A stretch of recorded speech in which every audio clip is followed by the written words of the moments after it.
Good morning, dear students. I hope you all are safe. As you all know that we were studying the first chapter, that is nature and significance of management, and our today's topic is the levels of management. Now, as you can see through this diagram, that I have divided this triangle into three parts.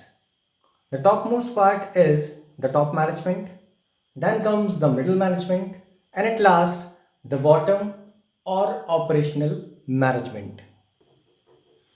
तो जैसा कि आप देख सकते हैं इस diagram में कि इस डायग्राम को थ्री पार्ट्स में डिवाइड कर दिया गया है। पहले टॉप मैनेजमेंट है, देन मिडिल है, देन बॉटम या ऑपरेशनल मैनेजमेंट है। And now we are going to study each and every topic separately so that we can understand it in a better way. अब हम क्या करने वाले हैं, हम अलग अलग करके इसको पढ़ने वाले हैं, यानी टॉप मैनेजमेंट को पढ़ेंगे, मिडिल को पढ़ेंगे एंड देन बॉटम को पढ़ेंगे, ताकि हमें ज़्यादा बेटर तरीके से ये चीज़ समझ में आए कि इनकी वर्किंग क्या है और इनके फंक्शंस क्या हैं। तो सबसे पहले हम पढ़ते हैं top management. So first one that is top level of management. This level consist of the senior most executives of an organisation.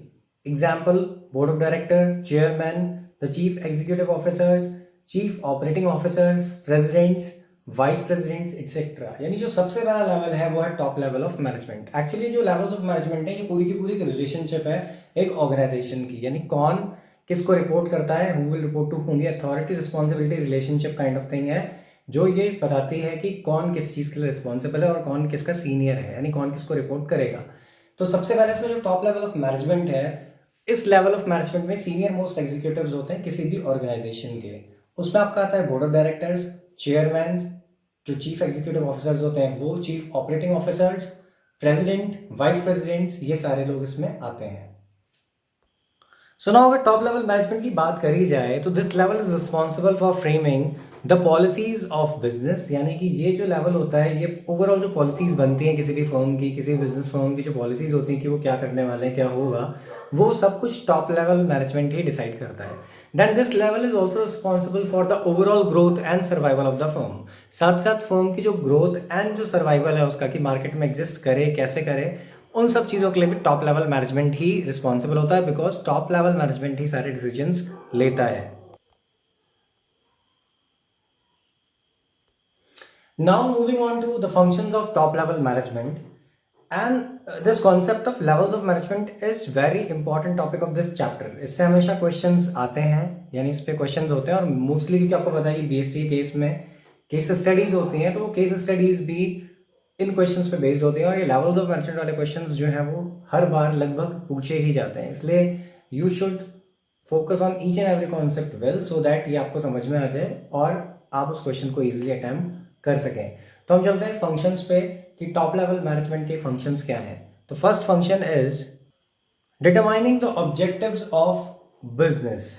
As we all know that management is based on the objectives only.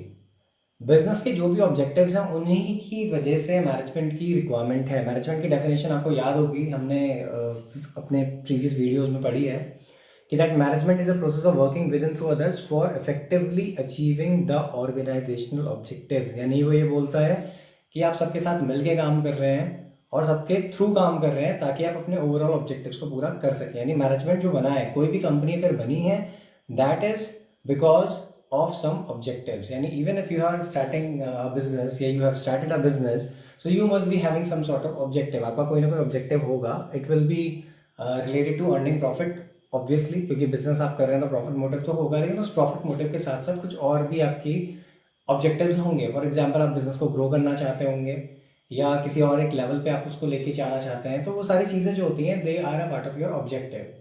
तो objectives पे based होता है। Top level management ही उन objectives को decide करता है, यानी determine करने में हेल्प करता है, डिसाइड करता है कि ऑब्जेक्टिव ऑफ बिजनेस क्या है। Then second point is formulating broad policies of business. अब आपने ऑब्जेक्टिव्स बना दिए, तो ऑब्जेक्टिव्स के बाद जो नेक्स्ट फंक्शन है टॉप लेवल मैनेजमेंट का वो ये है कि इट फॉर्मुलेट्स द पॉलिसीज। यानी फर्म किस वे में काम करेगी, किस डायरेक्शन में काम करेगी एंड किस तरीके से काम करेगी, वो सारी चीज़ें जो होती हैं टॉप लेवल मैनेजमेंट ही डिसाइड करता है। Third point is taking important decisions. अब in case of organisation, all important decisions are being taken by the top level management only. Though managers are allowed to take some decisions which are related to their day-to-day activities, but the most important decisions are being taken by the top level management only. यानी कि होता क्या है कि managers को थोड़ी flexibility दी गई होती है ताकि वो अपने डे टू डे वर्क को इजीली कैरी ऑन कर सकें और करवा सकें वर्कर्स के थ्रू उस वर्क को। लेकिन जितने भी इंपॉर्टेंट डिसीजंस होते हैं वो सारे डिसीजंस जो होते हैं वो सिर्फ टॉप लेवल मैनेजमेंट ही लेता है। टॉप लेवल मैनेजमेंट के अलावा कोई और उन डिसीजंस को नहीं ले सकता। The next function of top level management is deciding future line of action after considering various factors affecting business।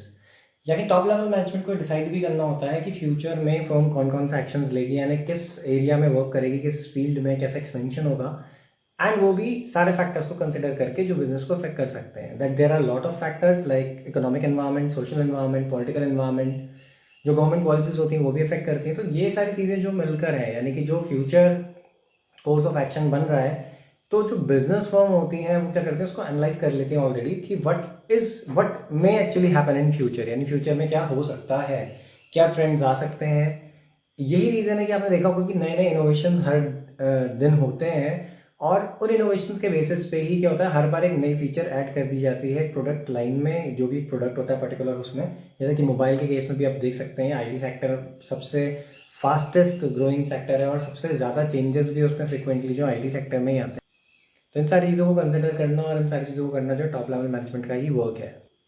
The next function of top level management is assembling the resources to put plan into operation. यानी आपने जो plan बनाया था उसको operate करवाने के लिए, यानी कि उसको एक्शन में लाने के लिए रिसोर्सेज को असेंबल करना भी टॉप लेवल मैनेजमेंट का वर्क है। यानी कि रिसोर्सेज अवेलेबल करवाना आपको किसी चीज़ के लिए टॉप लेवल मैनेजमेंट का वो काम है। फॉर एग्जाम्पल, अगर सिंपल सी बात है, अगर आपने सपोज किसी को एक इवेंट आप कर रहे हैं, सपोज किसी की बर्थडे पार्टी आप ऑर्गेनाइज करवा रहे हैं, तो वहाँ पर जो भी चीज़ें आप चाहते हैं कि सिस्टमेटिक तरीके से हो, तो उसके लिए आपको रिसोर्सेज अवेलेबल करके देने पड़ेंगे उस पर्टिकुलर पर्सन को, the one who is going to manage that party या दैट इवेंट। अगर आप उसे रिसोर्सेज अवेलेबल नहीं करवाते हैं तो फिर ऑब्वियसली आपका जो प्लान है वो ऑपरेशन में नहीं आ पाएगा and it will lead to mismanagement.